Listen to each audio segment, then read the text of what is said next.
perubahannya ada pada sensasi perpindahan giginya. Tadi saya sempat mencoba yang varian standar yang tidak ada quick shifternya. Nah, juga di varian R15M yang ada quick shifternya.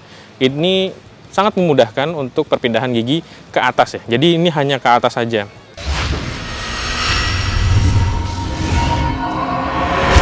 Halo, selamat datang di Oto.com. Setelah sebelumnya redaksi Oto.com memberikan impresi perdana mengenai R15 terbaru, sekarang redaksi Oto.com berada di Sentul untuk mencoba pertama kali bagaimana R15 ini ada di sirkuit. Nah, seperti apa impresinya? Ayo kita simak bersama-sama.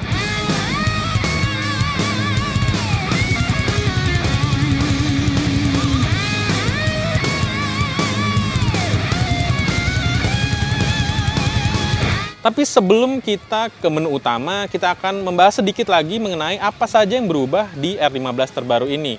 Yamaha memberikan beberapa pilihan, ada dua, yaitu R15 Connected sebagai varian standar dan All New R15M dengan Quick Shifter. Nah, di situ salah satu fitur yang akan kita coba pada sirkuit kali ini. Tapi beberapa ubahan lainnya yang bisa dilihat adalah lebih banyak ke fisik ya, seperti penampilan ya, yang kini lebih sporty. Kita nggak akan bahas lebih banyak mengenai apa saja ubahannya lebih detail karena sudah dibahas di video sebelumnya.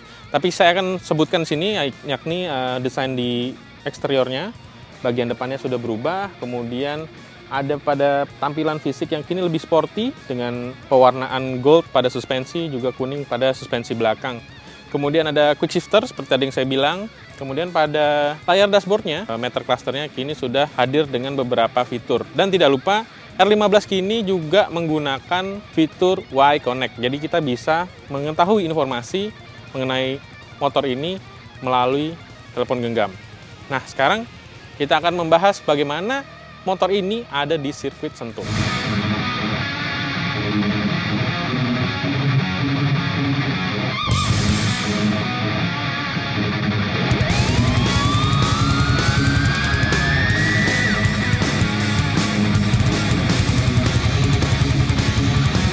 Nah, bicara mengenai motor ini di sirkuit, ini adalah tempat habitat aslinya motor berdesain sporty ini. Dengan mesin 155 VVA dengan tenaga 19 dk pada putaran 10.000 RPM dan juga torsi 14,7 Nm. Ini kalau saya rasain sih nggak berbeda dengan model terdahulu. Kayak saya sempat menjajal model terdahulu juga di sirkuit. Namun perubahannya ada pada sensasi perpindahan giginya, karena di sini sekarang tadi saya sempat mencoba yang varian standar yang tidak ada quick shifternya. Nah, juga di varian R15M yang ada quick shifternya. Ini sangat memudahkan untuk perpindahan gigi ke atas ya. Jadi ini hanya ke atas saja. Sangat cepat di putaran hampir 9.000 RPM itu sudah bisa dipindah gitu. Dan selain itu pada meter clusternya ada penunjuk untuk penggantian gigi, ya, shiftingnya, jadi sangat-sangat sporty banget auranya. Ini buat disclaimer aja, saya bukan pebalap profesional dan juga harian juga menggunakan skutik dan menggunakan bebek. Tapi dengan motor ini tidak ada kesulitan saat kita tiba ada di atasnya, langsung tidak memerlukan banyak adaptasi begitu. Hanya saja memang untuk di R15M ini pada meter cluster ada menu seperti timer untuk penggunaan di sirkuit gitu. Jadi itu butuh adaptasi sedikit untuk menggunakan fitur tersebut yang memang hanya terasa ketika di sirkuit gitu. Nah, kembali lagi soal mesin 155 VVA ini. Seperti pada model terdahulu, dia punya tenaga yang terisi ya langsung di putaran bawah, menengah dan atas itu nggak ada loss. Nah, termasuk hadirnya fitur slipper clutch yang membuat perpindahan gigi turun ke bawah itu cukup mudah dan anti slip. Karena itu memang tujuannya agar tidak mudah slip. Yang menjadi perhatian juga berkat pengembangan dari Yamaha, tuas transmisi alias kopling ini cukup mudah untuk dioperasikan. Ya nggak butuh tenaga banyak, dia harus menekan gitu cukup keras. Ini sangat mudah dan hanya tekan sekali aja kita bisa langsung berpindah giginya. Nah, sekarang kita bicara mengenai posisi berkendara atau riding position. Selama di sirkuit tidak ada kesulitan. Ya, untuk disclaimer lagi, berat badan saya sekitar 90, kemudian tingginya 169. Tidak ada kesulitan untuk menjangkau tanah, kaki juga mudah untuk mencapai tanah, menapak.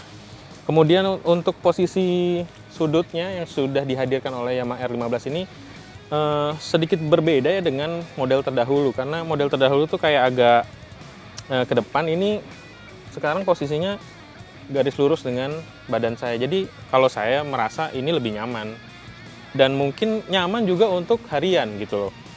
Kemudian yang jadi perhatian lagi di model terbaru ini adalah bentuk tangki yang berubah. Ini seperti lebih tinggi ya kalau dibandingin dengan yang model terdahulu. Saya bisa membandingkan dengan model terdahulu. Ini dia agak menjorok gitu ke bawah, dan ini membuat posisi mengapit di dalam motor ini menjadi lebih mudah dan berdampak pada saat berbelok di tikungan. Badan mudah untuk bergerak ke kiri dan ke kanan, termasuk juga desain baru dari jok ini. Untuk amatir di sirkuit seperti saya, ya lebih cepat aja beradaptasi gitu loh. Kemudian kita beranjak ke posisi mengemudi.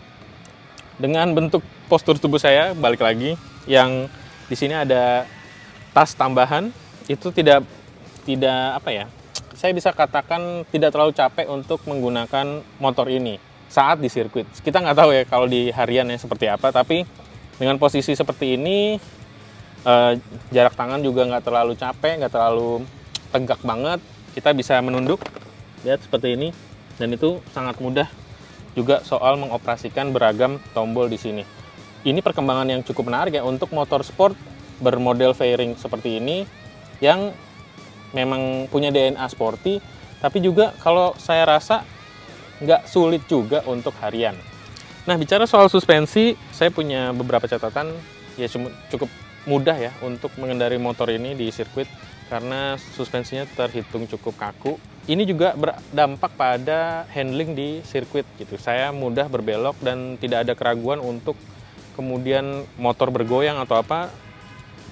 Tidak seperti model terdahulu ya. Dan di sini nih cukup stabil gitu.